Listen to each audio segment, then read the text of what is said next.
مبسملا ومحمدلا ومصليا ومسلما أما بعد قال الله تبارك وتعالى ولا تقولوا لمن يقتل في سبيل الله أموات بل أحياء ولكن لا تشعرون. عن أبي هريرة رضي الله تعالى عنه قال قال رسول الله صلى الله عليه وسلم لوددت أن أقتل في سبيل الله ثم أحيا ثم أقتل ثم أحيا ثم أقتل. رواه الإمام الهمام البخاري في صحيحه. صدق الله العظيم وبلغنا رسوله النبي الأمي الكريم ونحن على ذلك لمن الشاهدين والشاكرين والحمد لله رب العالمين. میرے معزز دوستو، آج 20 ذوالقعدہ سن 1447 ہجری بمطابق 8 مئی 2026 جمعۃ المبارک کا عظیم دن ہے. میں نے آپ کے سامنے خطبہ میں سورۃ بقرہ آیت نمبر 154 تلاوت کی ہے اور گلدستہ احادیث میں صحیح البخاری سے کتاب الجہاد سے حضرت رسول اللہ صلی اللہ علیہ وسلم کے ایک فرمان عالی شان پیش کیا. اللہ رب العزت اس آیت میں ارشاد فرماتے ہیں کہ جو شخص شہید ہو جائے اسے مردہ نہ کہیں بلکہ وہ زندہ ہے اور تمہیں ان کی زندگی کا شعور نہیں ہے. قرآن کریم کی یہ آیت شہداء کے حق میں نص قطعی ہے اور قطعی الثبوت ہونے کے ساتھ قطعی الدلالہ یعنی واضح طور پر یہ آیت کچھ باتیں بیان کر رہی ہے. اسی کی تشریح حدیث پاک میں رسول اللہ صلی اللہ علیہ وسلم نے شہادت کے فضائل پر یہ بات فرمائی. حضرت ابو ہریرہ فرماتے ہیں اللہ کے رسول صلی اللہ علیہ وسلم نے ارشاد فرمایا کہ میرا جی چاہتا ہے کہ میں اللہ کے راستے میں شہید ہو جاؤں، پھر دوبارہ دنیا میں بھیجا جاؤں، پھر شہید ہو جاؤں، پھر دنیا میں بھیجا جاؤں، پھر شہید ہو جاؤں. یہ رسول اللہ صلی اللہ علیہ وسلم کی تمنا ہے. اب قرآن کریم کی یہ آیت اور حدیث پاک کو ملائیں تو سوال اٹھتا ہے کہ رسول اللہ صلی اللہ علیہ وسلم تو میدان جنگ میں شہید نہیں ہوئے، تو رسالت مآب علیہ الصلوۃ والسلام کی اس دعا کا کیا بنا؟ صحابہ کرام رضی اللہ عنہم اجمعین بتاتے ہیں کہ یہ دعا قبول ہوئی ہے اور رسول اللہ صلی اللہ علیہ وسلم نبوت کے ساتھ درجہ شہادت پر فائز ہے. مسند احمد میں حضرت عبداللہ بن مسعود رضی اللہ تعالیٰ عنہ ارشاد فرماتے ہیں، فرمایا لئن احلف 9 احب الی من ان احلف واحدا اتخذ اللہ نبیا واتخذہ شہیدا. فرمایا 9 بار قسم اٹھاؤں اس سے بہتر ہے تم ایک ہی بار پہ میری قسم پہ اعتماد کر لو. میں اپنی بات پکے کرتے ہوئے کہہ رہا ہوں کہ حضور پاک صلی اللہ علیہ وسلم کو اللہ نے نبی بھی بنایا ہے اور شہید بھی بنایا ہے. اب حضور پاک صلی اللہ علیہ وسلم کو یہ شہادت کیسے ملی ہے، اس بارے میں 2 احادیث آپ کی خدمت میں پیش کر رہا ہوں. نمبر 1 حدیث پاک میں ہے، رسول اللہ صلی اللہ علیہ وسلم نے ارشاد فرمایا، صحیح مسلم کی روایت ہے کہ جو بندہ اس حالت میں مرا کہ اس کے دل میں کبھی شہادت کی تمنا ہی نہیں ہے، فرمایا وہ منافقت کی موت مرا.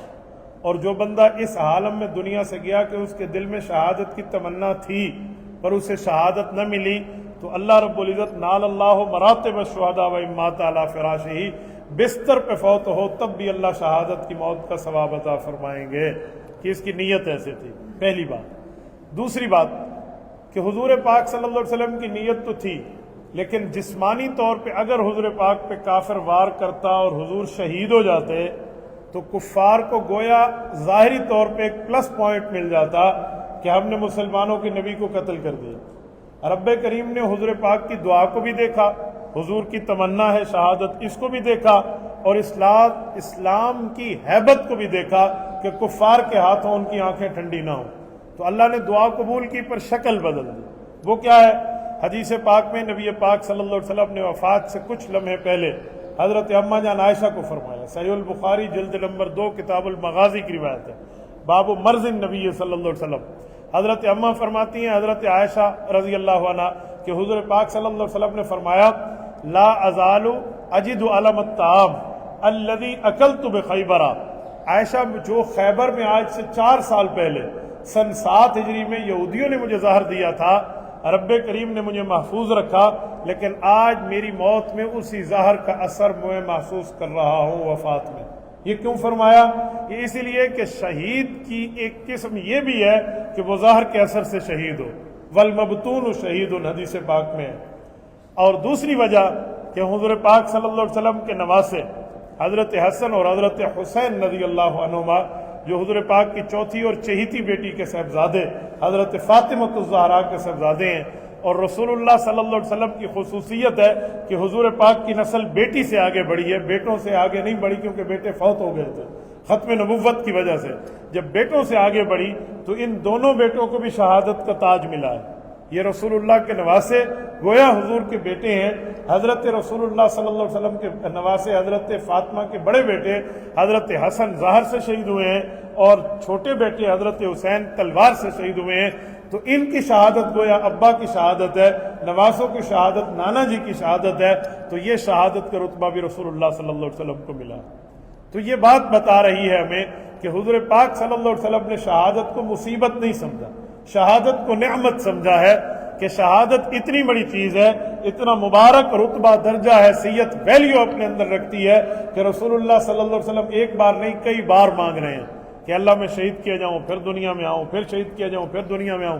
علماء نے اس کی ایک وجہ لکھی ہے، فرمایا اس کی ایک خاص وجہ ہے، وہ وجہ یہ ہے کہ جب شہداء جنت پہ پہنچ جائیں گے، رب کریم کے دربار میں، جنتی جنت میں، جہنمی جہنم میں، تو اللہ رب العزت جنت والوں سے پوچھیں گے ہے کوئی تمہیں چاہت، جو تمہارے کوئی خواہش، کوئی شوق ایسا رہ گیا ہو جو آج تک پورا نہ ہوا ہو؟ تو جنتی کہیں گے اللہ سب کچھ مل گیا۔ تو فرمایا شہید ہاتھ کھڑا کریں گے کہ اللہ ایک کام رہتا ہے۔ تو سارے لوگ انہیں دیکھیں گے کہ رب کی رضا مل گئی، ہمیشہ کی جنت مل گئی، اللہ تعالیٰ اور اللہ کے رسول کا قرب مل گیا، اور گناہوں کی معافی مل گئی، عبدالآباد کی نعمتیں مل گئیں، ان کو اب کیا چاہیے؟ تو شہداء عرض کریں گے کہ اللہ ہمیں دنیا میں بھیج، ہم ایک مرتبہ پھر شہید ہو کے تیرے دربار میں آنا چاہتے ہیں، کہ جو شہادت کا مزہ ہے وہ یہاں بھی نہیں۔ حدیث پاک میں شہید کو کوئی تکلیف نہیں ہے۔ ہم بظاہر دیکھتے ہیں بندہ شہید ہو گیا ہے، خون نکلا ہے، یہ نہیں۔ ان یجد احدکم القرصۃ تمسھا، حضور پاک نے فرمایا تم میں کسی شخص کو چیونٹی کاٹے، اس سے بھی کم تکلیف شہید کو ہوتی ہے۔ شہادت کا معاملہ رب کریم کا، دیکھیں اس وقت دیدار الہی نصیب ہو رہا ہوتا ہے، اور اللہ کے دیدار کی چاشنی میں شہید اتنا محو، مصروف، مشغول ہوتا ہے کہ اسے دنیا میں کٹنے کا احساس نہیں۔ یہ عام بکروں کے لیے بھی یہی کہا ہے جو بقرہ عید پہ ذبح ہو رہے ہیں، یہاں تو شہید کا معاملہ ہے، یہاں ان کو بھی تکلیف نہیں ہے۔ تو شہادت تو اسلام پہ جان قربان کرنا ہے، وہ تو اشرف المخلوقات ہے، اور یہ تو عام بندوں کے لیے بھی چیز ہے۔ تو شہادت میں کوئی تکلیف نہیں ہے، بظاہر کسی کو کوئی تکلیف نظر آئے، حقیقتاً کوئی نہیں ہے۔ اس کی مثال قرآن کریم میں ہے، سورت نمبر 12 سورت یوسف، فلما رأینہ اکبرنہ وقلنا حاشا للہ ما ھذا بشرا ان ھذا الا ملک کریم۔ رب کریم فرماتے ہیں جب تانا دیا تھا نا زلیخا کی سہیلیوں نے زلیخا کو کہ غلام پہ عاشق ہو گئی، تو زلیخا نے کہا تم نے یوسف کا حسن دیکھا نہیں ہے، تم اسے غلام کہہ رہے ہو، تم نے اس کا حسن نہیں دیکھا، اس کی خوبصورتی نہیں دیکھی، اس کی چاشنی اور اس کے دیدار کا شربت تم نے نہیں پیا۔ انہوں نے کہا واہ ہم نے بڑے دیکھے ہیں، تو ایسے دل دے بیٹھی ایک شخص کو دیکھ کے؟ تو کہتے پھر زلیخا نے ان کی دعوت کی، تکیے لگوائے، ان کے سامنے دسترخوان بچھایا ہے، ٹیک لگا کے ساری سہیلیاں بیٹھی ہیں، اور ان کو پھل فروٹ دیے اور چھریاں بھی دی۔ اب یہ پھل کاٹنے کے لیے پھل کو ہاتھ میں رکھ کے چھری پھل پہ رکھ کے بیٹھی ہیں۔ صرف زلیخا نے اتنا کہا کہ یوسف علیہ السلام کو ادھر سے نکال کے ادھر لے جاؤ تاکہ یہ دیکھ سکیں، انہیں بتانا نہیں ہے، یہ صرف نظریں ملائیں ایک دفعہ۔ تو ان خواتین کی نظریں جب ان پہ پڑی تو قرآن کہتے ہیں فلما رأینہ، بس دیکھنے کی دیر تھی، اکبرنہ، اس سے بڑی بات ان کے لیے زندگی میں نہیں تھی۔ وَقَطَّعْنَ أَيْدِيَهُنَّ، سیب نہیں کٹا، انگلیاں کٹ گئیں، ہاتھ کٹ گئے، جسم کٹ گیا، تو انگلیوں کے پورے جدا ہو گئے ہیں اور خون بہ رہا ہے، اور انہیں نہیں پتا کہ خون بہ رہا ہے، یہ اس دیدار کی چاشنی میں مصروف ہے۔ وَقُلْنَا حَاشَا لِلَّهِ مَا هَذَا بَشَرًا، زلیخا کہتی ہیں یہ تو انسان نہیں لگتا، ان ھذا الا ملک کریم، یہ رب کا قریب فرشتہ ہے، رب کا عزت والا فرشتہ ہے۔ یعنی ان لوگوں نے اس حسن کو دنیا میں نہیں دیکھا تھا، تو تو زلیخا نے کہا میں اپنی بات میں سچی ہو گئی جو تم نے مجھے تانا دیا کہ تم غلام پہ عاشق ہو گئی. کہا دیکھا اپنے ہاتھوں کو دیکھو. جب زلیخا نے کہا نیچے دیکھو, انہوں نے دیکھا تو انگلیاں نہیں ہیں, کٹ چکی ہیں, خون خون ہے, لہو لہان ہاتھ ہے, پھل نہیں کٹے, ہاتھ کٹ گیا, انہیں تکلیف کیوں نہیں ہوئی؟ تو بعض اوقات دیدار حسن کی چاشنی میں بندہ باقی چیزوں سے محو ہو جاتا ہے. تو جب حضرت یوسف علیہ السلام کی بات ہے تو حضرت اماں جان عائشہ کو جب یہ بات پتہ چلی تو اماں عائشہ نے رسول اللہ سے محبت کو اس انداز میں بیان کی. حضرت اماں جان عائشہ رضی اللہ تعالی عنہ نے فرمایا کہ حضرت یوسف علیہ السلام کو دیکھنے والیوں نے مصر کے بازار میں حضرت یوسف جب ہو کر آئے تو ان پر اپنا مال لٹایا. ان کے حسن کو دیکھا تو انگلیاں کاٹی کہ ان لوگوں نے حضور پاک صلی اللہ علیہ وسلم کو نہیں دیکھا تھا. میرے نبی کو جس نے دیکھا ہے اس نے انگلیاں تو چھوڑیں, اس نے تو اپنے دل اور اپنی گردنوں کو پیش کر دیا. لوامی زلیخۃ لو رأین جبینہ لأثرن بالقطع قلوبہن علی الید. فرمایا تم پھر حضور پاک کو نہیں دیکھا تھا. اب میری بات کا مطلب حضور پاک کا حسن, حضرت یوسف کا حسن جو بھی ہو یہ خالق کا عطا کردہ ہے, یہ اللہ کا عطا کردہ ہے, اللہ کا دیا ہوا ہے, گاڈ گفٹڈ ہے. اور جو رب کریم کا دیدار ہوگا اس کی تو مثال ہی کوئی نہیں ہے. لیس کمثلہ شیء, وہاں تو ایگزامپل ہی نہیں دی جا سکتی. اللہ کی طرح کیا ایگزامپل دیں گے؟ تو اس حسن کے دیدار کی چاشنی کتنی ہوگی کہ بندہ گردن کٹوا دے اسے پتہ نہ چلے. یہ ہے شہید کا اعزاز, یہ ہے شہید کا مقام.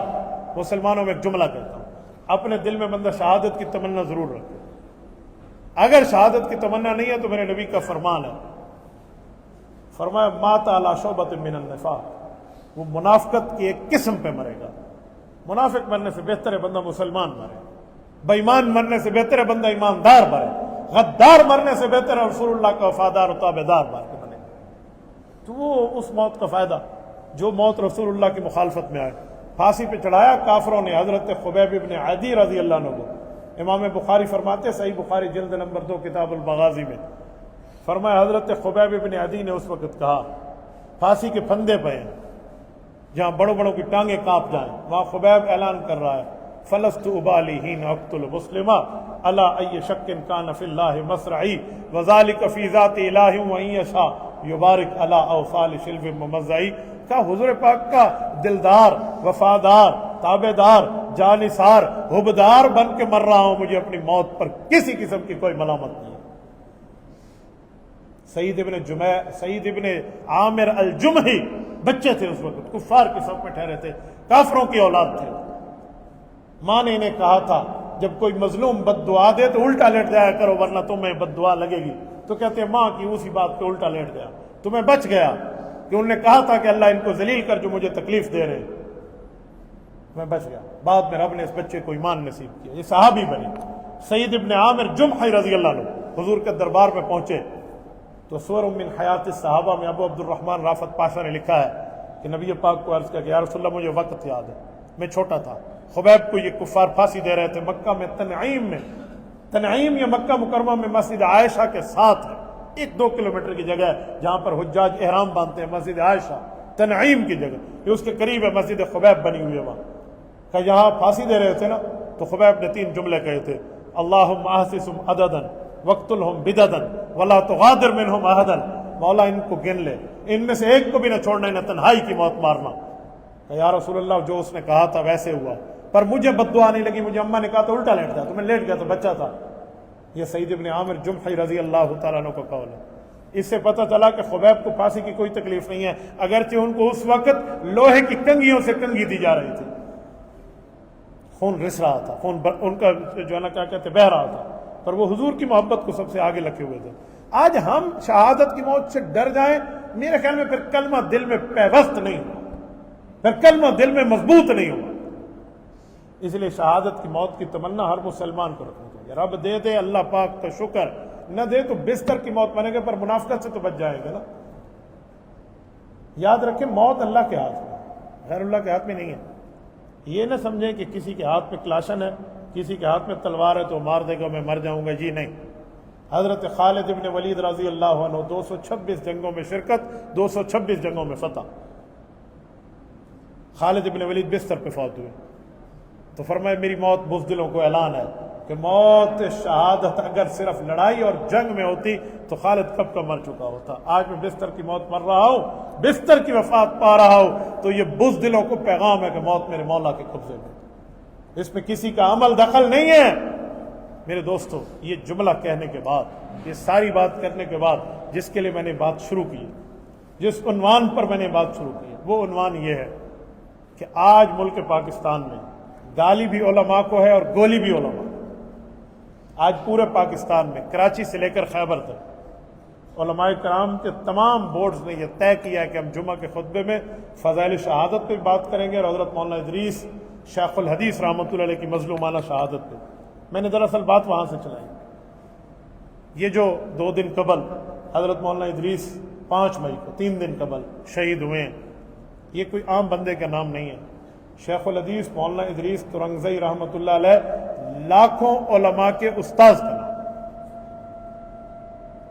جمعیت علماء اسلام سے وابستہ رہے, الیکشن لڑا, صوبائی اسمبلی میں جیت کر گئے, آئینی اور قانونی کردار ادا کیا جو ان کے بس میں تھا.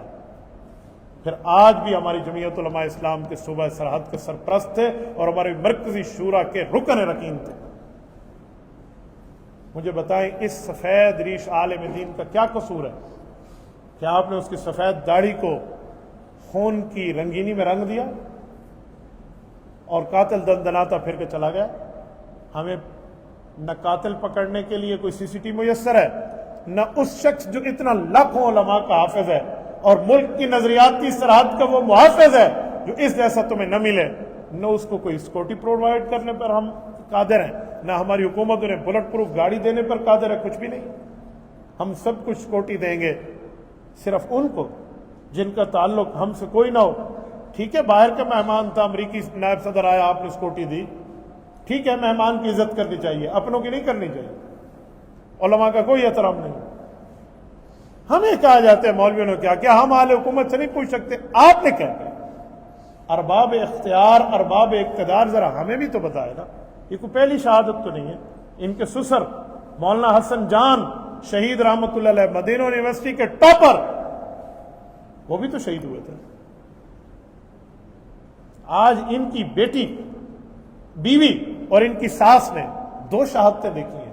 ساس نے اپنے سسر کی شہادت بھی دیکھی ہے اور بیوی نے اپنے خامد کی شہادت بھی دیکھی.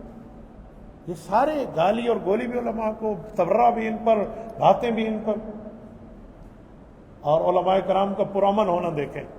وہ شہید ہوئے, کسی ملک کے پیٹرول پمپ کو آگ نہیں لگی, کہیں کسی کے کاروبار کو نہیں جلایا گیا, ورنہ کئی سیاسی لوگ دنیا سے جاتے ہیں, 3 دن تک ملک کا نظام دھرم بھرم کر رکھ دیا جاتا ہے.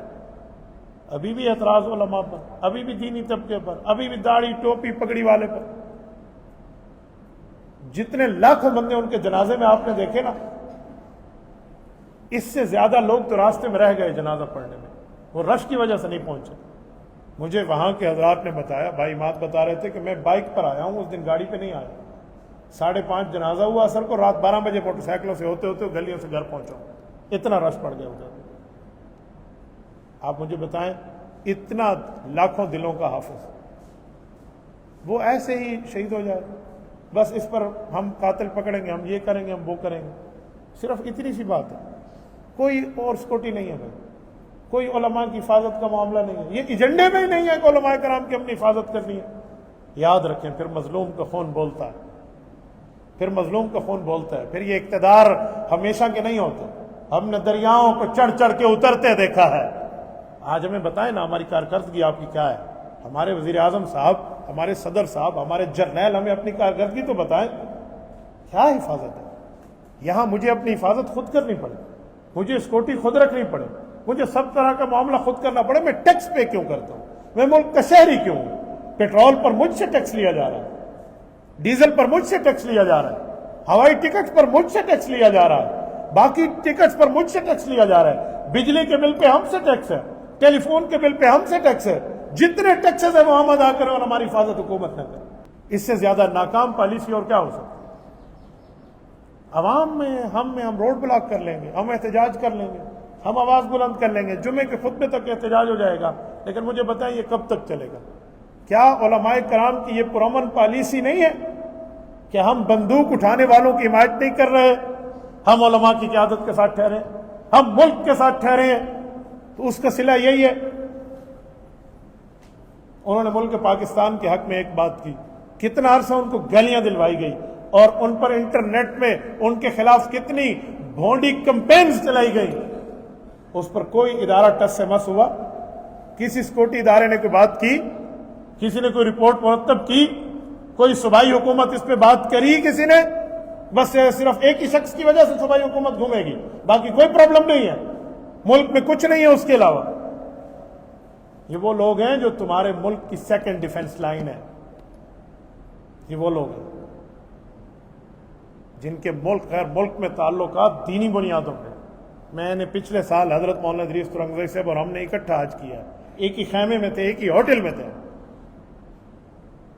اس سال بھی حضرت ہمارے ساتھ حج میں تھے۔ کیا چیزیں کر دی گئی، اس سے بڑا عالمیہ ملک میں اور کیا ہوگا؟ کیا یہ شریعت نہیں کہتی کہ موت العالم موت العالم؟ ایک عالم دین کی وفات ہو جائے تو ایسے سمجھو عالم مر گیا ہے، مکمل عالم، کیونکہ وہ دینی رہنمائی کرے گا۔ یہاں اس کی وفات نہیں ہوئی، یہاں تو انہیں قتل کیا گیا۔ اور میں حیران ہوں اپنے میڈیا چینلز پر، ہمارے جو مین اسٹریم میڈیا چینل ہے، مین اسٹریم، پتہ کیا لکھا؟ شیخ الحدیث مولانا ادریس جہاں بحق۔ سبحان اللہ، یہاں پر شہید لکھتے موت پڑتی ہے، کیوں؟ اس کے چہرے پہ داڑھی ہے، اس کے سر پہ پگڑی ہے، وہ اہل سنت والجماعت کا ایک بہت بڑا اہل اسلام کا عالم دین ہے۔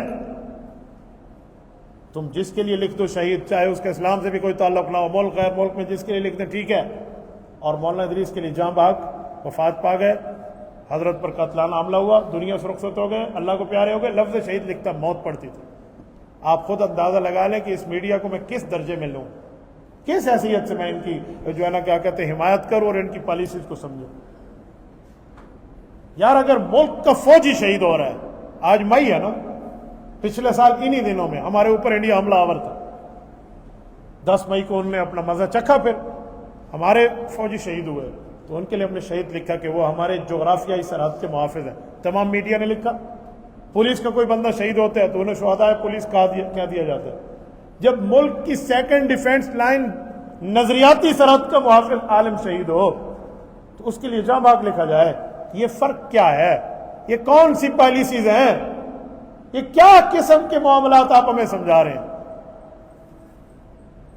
اس کے باوجود بھی ہم کہیں یہ بہترین لوگ ہیں، مہاجبین لوگ ہیں، صحیح خبریں دیتے ہیں۔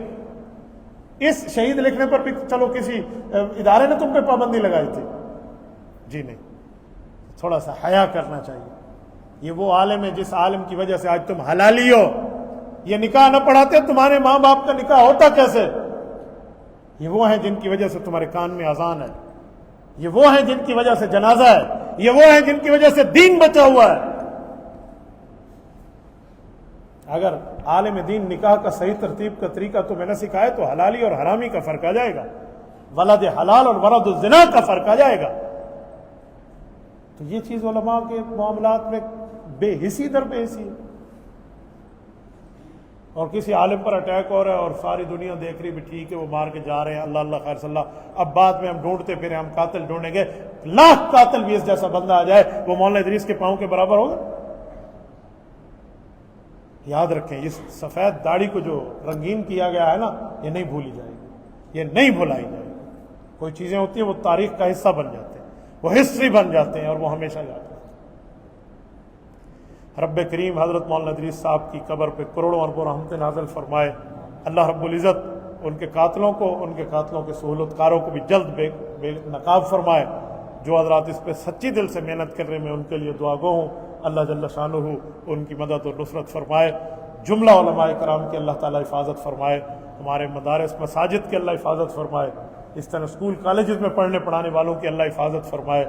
رب کریم کرم اور فضل کا معاملہ فرمائے اور اللہ تعالیٰ ہمیں صحیح اسلامی عادل اور نیک حکمران عطا فرمائے جو کسی معاملے میں بھی غیر کے ایجنٹ نہ ہوں، اپنی عوام پہ رحم اور کرم کرنے والے ہوں۔ جزاکم اللہ تعالی۔ اقول قولی ھذا واستغفر اللہ وآخر دعوانا ان الحمد للہ رب